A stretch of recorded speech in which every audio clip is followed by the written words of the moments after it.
Alright, hello everyone. My name is Casey. Welcome to Hudson Yards. Today we'll be doing all of the side quests for this area. We'll also be talking about crafting items, different quests, and some skills. Now while I'm grabbing these, I want you all to watch to my right there. Do you see that backpack just jiggling and wiggling over there? I'm not really sure what's up with that. Maybe there's a cat in there. Shit, man.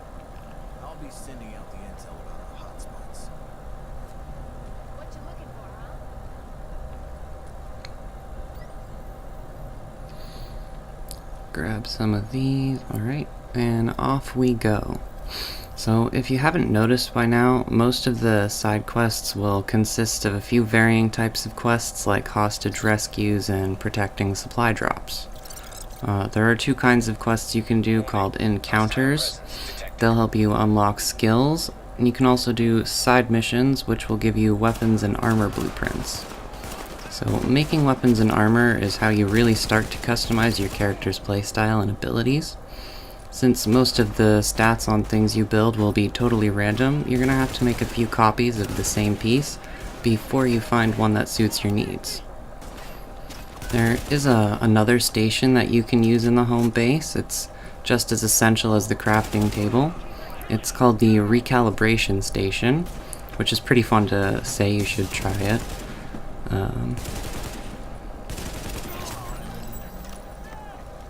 Anywho, this station will allow you to re-roll any stat on a piece of armor you have as many times as you'd like, but once you pick a stat to re-roll, say you chose the first stat, you will only ever be able to re-roll the first stat on that specific item. And you do need to be careful if the stat that you're about to change is giving your armor a modification slot. Say you put a mod item in that slot and then you decided to re-roll it. If you change the mod slot to something else, any of the mods you had equipped will be deleted permanently, not sent back to your inventory. I hope they do fix this later because it seems like an unnecessary oversight on their part. One thing to keep in mind when you are re-rolling items is that every time you do re-roll it, the cost to do it will go up every time. And so when you're picking up items and your backpack is full, you're gonna have to decide whether to take everything apart for materials or sell it all for money. Since recalibrating items costs money, not materials, you'll be kinda torn for a while on which you need to do. But once you get to a certain point, you actually don't need normal money anymore, so I would definitely advise breaking items down for the most part to stock up on crafting materials. Now, I would also say don't bother crafting anything until you're actually level 30, because most of the time you're almost guaranteed to find a better item within 30 minutes. And so if you are level 30 and you're finding it difficult to find any decent equipment, there are actually two stats you can increase to get better luck. These are called Item Find and Scavenging. Item Find will actually increase the rate at which items drop, and Scavenging will improve the actual quality and stats of those items. But to make the best character builds, you're probably going to be using a combination of found items and crafted items. Maybe you don't actually know this, I just assume everyone does because I play so many RPGs, but if you didn't, the item color defines its rarity and power. So, in order from worst to best, the colors are white, green, blue, purple, and orange. Orange being that crack cocaine we all need. And right now I have mostly green items on this character, so nothing fancy going on yet. But since everything is random in this game, the possibilities for fun and unique builds are endless. One example of a build that I actually enjoyed was a skill power explosion build where I had my sticky bomb doing over 250,000 damage plus bleeding, and then you can put on talents and things which can either be from weapons or from your actual skills menu, and you increase.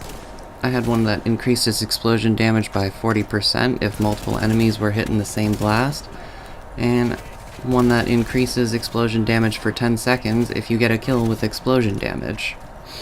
Basically, when you're building a character, you find a couple talents that go well with a skill, and then you make every other item revolve around that theme.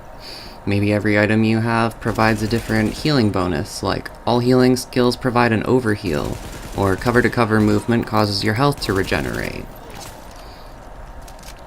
If anyone does have a build that is overpowered as shit, or maybe it's just fucking hilarious, you want to share it, send a comment or send me a picture. Maybe I'll make a video that features all of the greatest builds we've seen.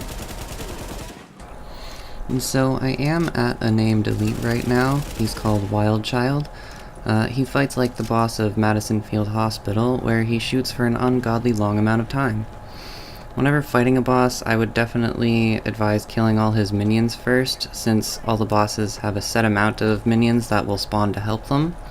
So once they're all dead, you just have to 1v1 the boss, or you can bring a friend. But keep in mind, if you are going to bring a friend, that the mission will have more enemies than if you were to solo it. And you also need to make sure that if you're playing with friends, that they're all the same level as you, since the game doesn't auto-scale very well. If you were level 30 and you joined your friend's game who's level 5, the game's probably going to start spawning level 25 guys everywhere.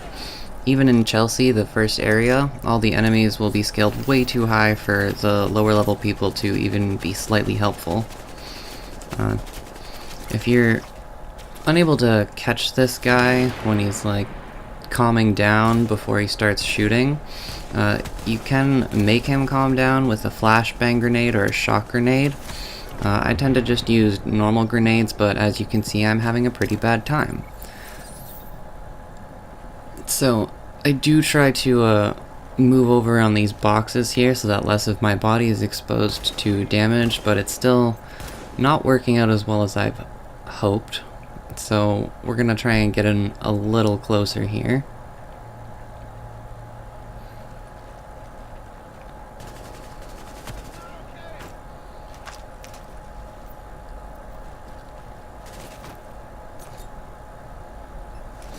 More grenades. Oh god.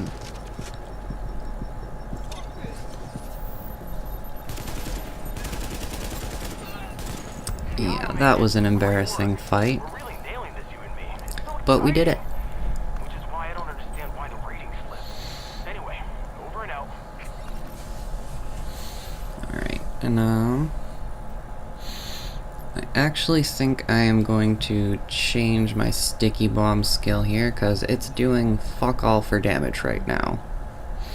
And I did mention in a previous video that I was going to focus on the firearm stat on this character, so that's why the sticky bomb isn't that effective. But if anybody does want to see a different kind of build, maybe they want me to focus in stamina or skill, I don't mind, I can definitely change it up. I do replace the sticky bomb skill with the support station skill right now, but I don't think I actually use it for the rest of this video. But what it does is it creates a healing circle around where you drop it that will constantly regenerate health for you and your team. It can even revive downed people if they can crawl over to it. And if you and your friend are using this skill, you can overlap the healing areas to double the recovery speed. The other skill I have on is called First Aid. You can use it on yourself, or you can shoot it at your friends like some kind of healing grenade. It does make a circle that's big enough for more than 4 players to fit inside and receive a healing effect, but it doesn't remain on the ground for very long, so you do need to make sure that you shoot it directly at someone or yourself.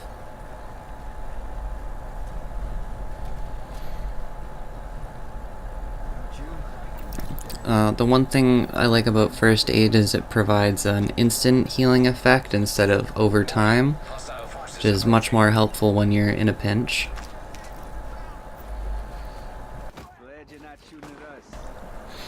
And the other basic skill in the medical section is called Pulse. I've used it in previous videos where it scans the area and lights up hostiles with a red holographic sensor. It lets you see them through walls, and it's a pretty helpful skill, especially for beginners. But it also does provide some extra crit damage and crit chance, which make it a viable skill even later in the game. Warning. Hostile forces approaching. So in addition to all of those base effects that we've been talking about for skills, you can also equip them each with a different skill mod. They each have 3 different mods that will change their effects in various ways, but will still generally leave the original effect unchanged. And so Pulse has the Recon Pack mod, which allows it to scan loot containers as well as enemies, and it also increases the range by 20 meters, but it does decrease the active time by 7.5 seconds, so I think that's kinda silly. None of the other mods decrease the active time. Next, there's the Scrambler mod, which protects your team from being scanned. This is typically only useful in the Dark Zone, since I don't think any enemies in the game can actually scan you, only other human players. And finally, we have the Tactical Scanner, which increases the damage that you do against scanned enemies. In addition to the crit buff chance and the crit damage, you're a lot stronger with this mod on too, but the cooldown timer is increased by almost 10 seconds. But keep in mind, if your character is focused in skill power, you can reduce all of your cooldowns by a little more than half.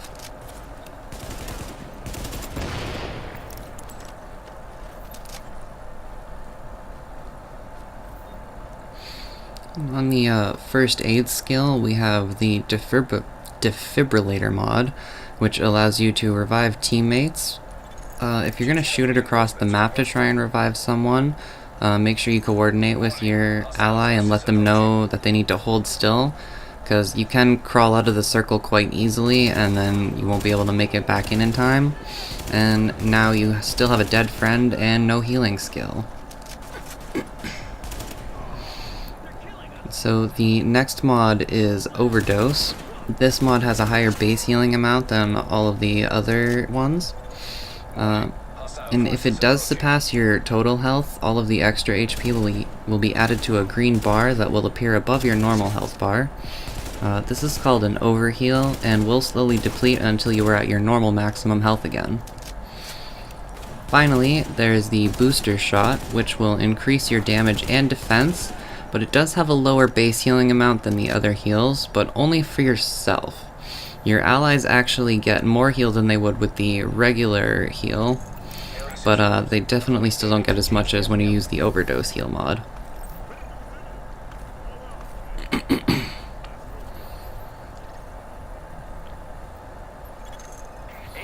we've got a supply crate down that needs some attention before someone else finds it. We can do this. Alright, on the support station, we do have the Life Support mod, which will automatically revive any downed teammates within an area of effect. But I have noticed a glitch with this one, where if a teammate tries to revive you at the same time as the support station, you will bug out and enter a state of immortality, where you cannot be fully downed, and you also can't be revived either. You can knock yourself out the rest of the way, but then your friends still won't be able to get you up.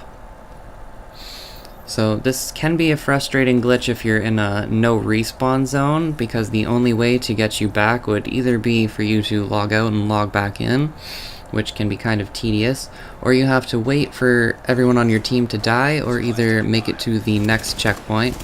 It will then promptly reload your character to that checkpoint, and you can continue the level.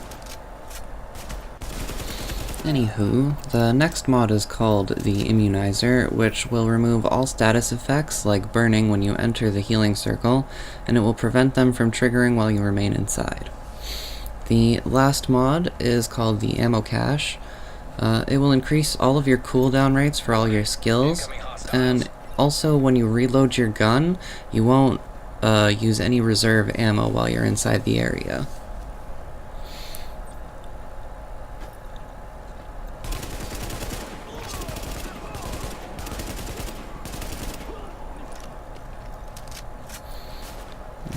Now, since we have been talking about skill mods, I should bring up that the skills trophy is currently glitched out right now. The achievement requires you to equip 10 different skill mods, which should be easy enough, except that The way you screw up the trophy is if you join a friend's game and you equip a mod or two there. Maybe you go to another friend's game and you equip some more skill mods there. And then you come back to your own game and now you don't actually have enough mods left in your game to acquire that trophy. For some reason, when you use the mods in a different world, it just stays that way. So to actually get the trophy, make sure you get it, I would advise on your first character or a new character that you've just made to unlock 4 different skills. You start with 3, so you only have to unlock 1, and then you just need to save up enough supplies so that you can unlock all of the modifications, which will be 4 total upgrades. And then you just equip them all at once without joining anybody's game, and the trophy should pop easy enough.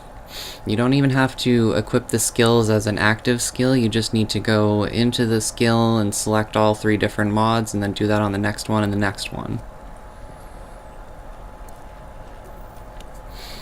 And if anybody has heard about any of these glitches I've talked about being fixed, let me know. I do my best to keep on top of these things, but we are only humans.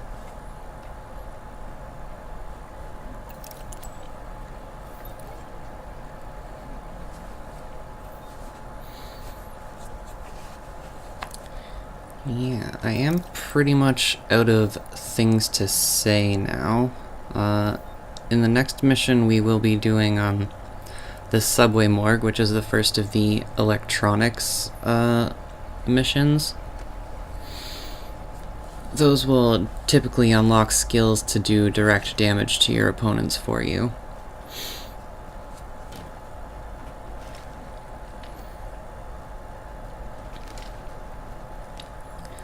Yeah, anyway, if you liked the video, you can subscribe, share, comment, all that jazz. Yeah, like, holy crap, I have been talking for 17 minutes straight now. This must be, like, a new record for me. I think we only have, like, 2 or 3 quests left to do for the Hudson Yards area, so try and wrap this up as quickly as possible.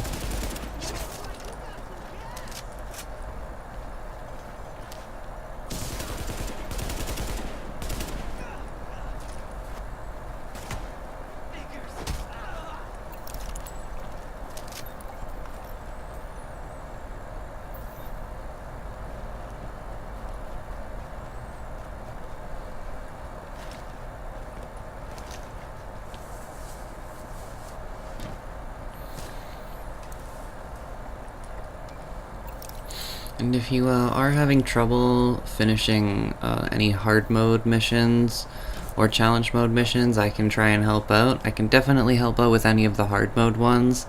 Challenge mode might be a little iffy, but we can always try. Job as always. But just in case it crossed your mind, I'll give you some advice. That being said, I'm always down to hang out in the dark zone with anybody who wants to, like, just go massacre some random people, or maybe go level up, try and get you guys to rank 50, buy some high-end shit.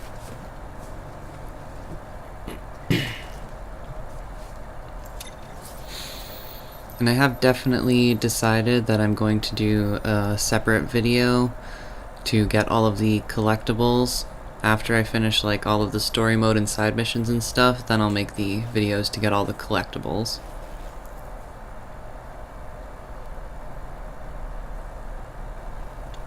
I don't know if I'm gonna make hard mode mission videos before the collectibles or after.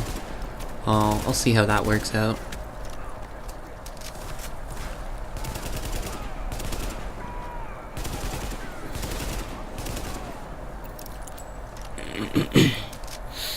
Now, actually, I want to talk about these enemies that we just killed here.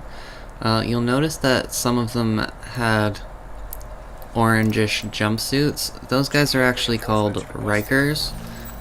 If you don't know this, there's a prison in Manhattan called Rikers Correctional Facility or something. I can't quite remember.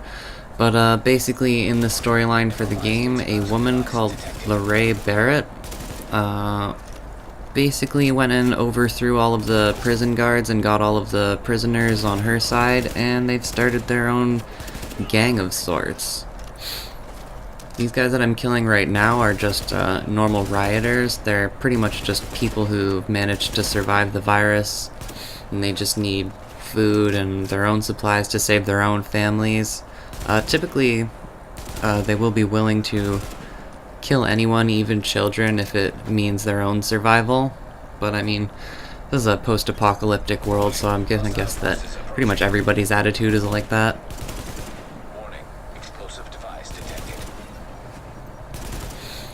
But yeah, back on the Rikers topic, the prisoners were actually going to just be left there, and there was a huge debate about whether or not they should be treated for the smallpox virus at all. I think in the end, most people decided that they shouldn't be treated at all, since they're criminals and murderers and rapists. But as you can see, they've kind of taken that out on everybody else and have become evil. Very, very evil. Confirmed. Cargo secured. JTF notified for pickup. And we will have to deal with Lorraine Beret.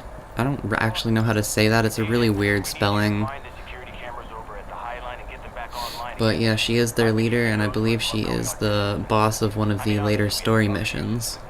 Just to say, I really appreciate it. In addition to the public service and yada yada yada. Over.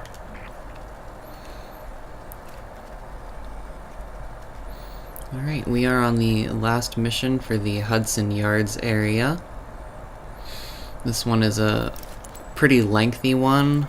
Not a lot of killing involved, but we do have to do a lot of running, so I'm gonna speed up some of those in-between parts there.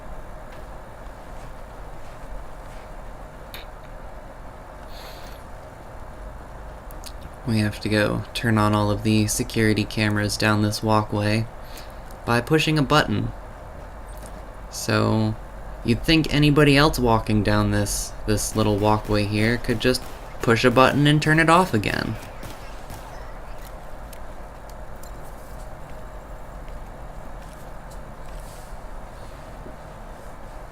I think this is the one that confused me the first time I got to this mission. After you play this game for a while, you will notice that anywhere you can jump over importantly, there will be that blue tarp or a yellow tarp or cloth somewhere on the ledge that you can jump on. They're there to guide you, sort of. This game likes to subtly guide you through all of the quests. So if you are paying attention when you're doing the quests, you should be able to figure out where you're going in a pretty linear and direct sort of manner just by following some simple video game clue logic like those blue cloths.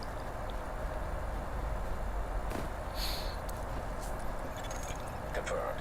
Local power plant online.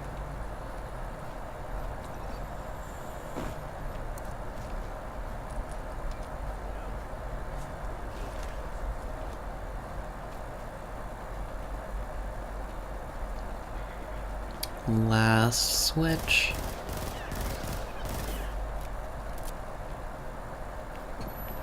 Oh, disoriented.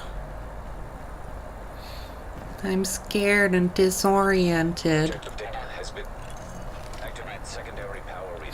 I think that line's from a Simpsons video game on the GameCube. Yeah, if you like ran over people, they were just like, I'm scared and disoriented. Fucking Simpsons.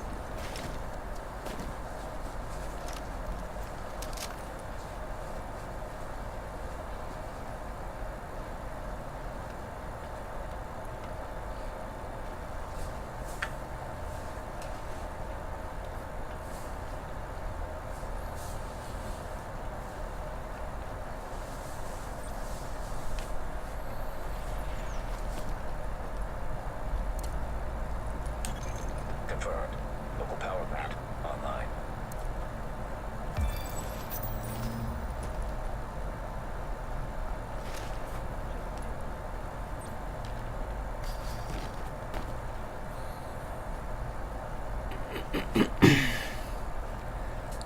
and that is the final side mission for the Hudson Yards area.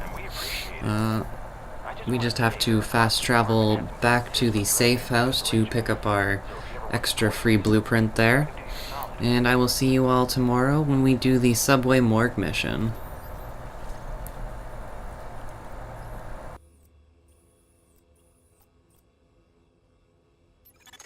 Agent, you've done great.